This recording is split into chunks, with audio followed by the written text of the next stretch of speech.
Magandang araw! Welcome to my mini vlog. Another linis bahay nga na naman tayo ngayon for today's video. Medyo matagal ko na nga na-shoot tong video na to, pero inuna ko kasing i-edit and i-upload yung mga pang-affiliate post ko. Maaga nga ako naglinis nito, mga 5:30 AM pa lang. Pagkaalis kasi ng asawa ko, papasok sa work, hindi na ako natulog, naglinis na ako agad. Medyo mahirap kasi maglinis kapag gising na yung toddler ko. Kasi habang naglilinis ka, nagkakalat siya. So habang tulog pa siya, yan naman yung chance na makakapaglinis ako ng bahay. Kasi pagising niya mapapasabi ka na talaga ng, "Another day, another kalat." Gano'n. Nagwawalis-walis nga muna ako diyan. Eh, naisip ko na magpalit na rin nung kurtina, medyo matagal na kasi siya, so papalitan na natin siya. Ito yung kurtina na pinakapaborito ko kasi maganda yung design tsaka aesthetic lang siya. Meron din yung kasamang tali, pang design, pero hindi ko na siya kinakabit kasi gusto ko bagsak lang yung kurtina namin. Ganyan lang din siya kabilis ikabit, 'di ba? So, lahat na makikita niyong item or product dito sa video ko, yung mga link ilalagay ko na lang sa may comment section. Ganyan siya kaganda at kaaliwalas sa aming bahay. Ito naman yung ginagamit kong mop, itong Joyboost M16 mop. Sobrang ganda nito at sobrang bilis gamitin. Alam nyo ba na nahihiwalay dito yung madumi at malinis na tubig? Ilalagay mo yung malinis na tubig tsaka yung sabon dun sa may gitna. Tapos, pag nag-mop ka, automatic yung madumi napupunta dun sa may gilid. And automatic na nababrush din niya yung mop mismo dun sa may pinakalagayan. Sobrang laking tulong talaga ng map na yan sa akin everyday. Pinunasan ko nga muna dyan yung lamesa. Kung mapapansin nyo kung saang side dun ko winawalis is nagmamap ako agad kasi para pagising ng anak ko, mayroong part na nalinis ko na siya. Pag nagmamadali ako maglinis, ganun yung technique ko. Kung saang part, dun ako nagwawalis, tapos nagmamap ulit ako, tapos pag natapos, another ulit sa kabila, walis, tapos map ulit. Kasi para pagising ng anak ko, may part na nalinis ko na. Pero pag nandiyan yung asawa ko, si daddy, pag may bantay yung anak ko, winawalis ko talaga yung buong baba, tapos tsaka ako nagmamap. Medyo mahirap kasi yung magwawalis ako, tapos itatabi ko yung ibang gamit, tas walang bantay yung anak ko. Kasi once na nagising siya, bababa siya agad. So, yung mga gamit, hindi ko agad siya mababalik. So, lalaruin niya yon, ikakalat niya yon.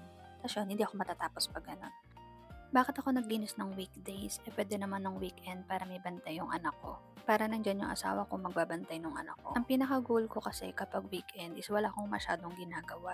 Yung hindi ako busy, hindi nauubos yung oras ko sa paglilinis lang. Gusto ko sa araw ng Sabado at Linggo is oras yun para sa amin ng pamilya ko. Magluluto, kakain, manonood, magbabanting, maglalaro sa anak namin. So, ganun yung gusto ko kapag weekend.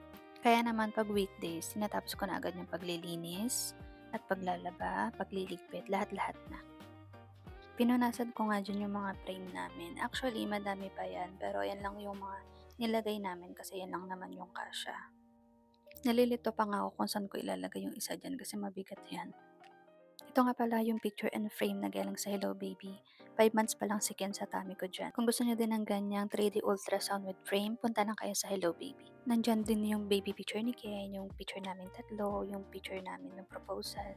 And ito naman yung picture namin nung kasal. Then yung nakikita niyong bulaklak dyan, bulaklak ko yan nung kasal, ginawang ganyan para, ayan, nakikita ko siya palagi, tapos hindi siya nasisira, ba? Diba? Dineliver ko lang yung bulaklak ko dun sa may gumagawa, pati yung picture, tapos ayun yung ginawa niya. Dito naman nakalagay iba naming picture na kasabit sa may dingding.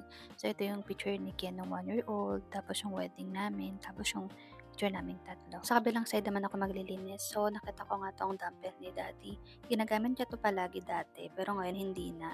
So, sabi niya gagamitin niya daw ulit kasi nga nakita ko. Lilinisin ko ngayon sa kahit sa kasulok-sulukan to make sure lang na walang naiiwan o nag-i-stay dyan na insekto. Sobrang dami na talagang laruan ni Ken. Ito pa yung ibang laruan niya, itong dalawang basket na 'to, punong-puno pa 'to ng laruan. Ito yung mga hindi niya na ginagamit kaya itinabi na namin. Ito yung madalas nakikita ko sa bahay. Hindi ko alam yung eksaktong tawag pero 'pag nagalaw mo siya, umiikot siya, nagiging bilog. May nakatapang ako isang ipis kaya naman to dahabol talaga yung nanay na 'to. Kaya dapat talaga nililinis natin pati yung mga kasulok-sulukan ng bahay kasi nga dun nga sila nag-i-stay. So habang nagmamap nga ako napansin ko nga na medyo madami na yung mold dito sa may dingding namin. Sakto naman na may seller na nagpadala nitong pre-sample na pangtanggal ng mold. Ito yung na Truth mold remover nila. So, try natin. Pag-receive ko nga nitong item, napansin ko na medyo basa siya. So, nag-leak siya. Kaya yung itsura ng product, hindi masyado makita yung logo. Ganito na nga kadami yung mold dito sa dingding namin kasi nga hindi nga siya masyadong nahahanginan. Once na yung dingding or yung place hindi masyadong nahahanginan, nagkakaroon talaga siya ng mold. Mapapansin nyo nga na hindi ko magamit yung spray kaya nga sinaboy-saboy ko na lang din sa may dingding. Tapos iniwan ko saglit, tapos ayan, kinuskus ko na, natatanggal naman niya yung mold. Ayan, kung mapapansin nyo nga natanggal niya talaga yung mold. Ayan, to make sure lang, dinodouble lagay ko lang ng mold remover. Maayos at maganda namang gamitin itong na Truth mold remover. So kung gusto niyo din yung link, ilalagay ko sa may comment section. Itong Mr. Muscle, yung kauna-unahang mold remover na ginamit ko, binili ko to sa may drugstore. Tapos, una ko siyang tinry dun sa may taas namin, sa may Kisame. So far, ito yung pinakamagandang mold remover na nagamit ko.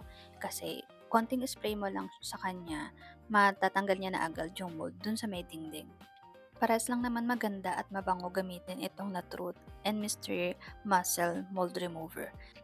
So ayan, natanggal ko na yung mga mold sa dingding namin. Kailangan talaga natin tanggalin agad yung mga mold sa bahay natin kasi nagkukosto ng allergy. Hindi ko na nga nabidyohan yung paglilinis ko sa may lamesa, tsaka dun sa may kusina kasi nga pagising na yung anak ko. So, ayun, nalinis ko naman siya. Nagpalit na rin ako ng malinis na basahan dito sa may main door at dun sa may CR. Si daddy naman namin yung masipag maglaba ng mga basahan. Natapos din ng aking linis bahay serye. Thank you for watching guys. See you on my next mini vlog.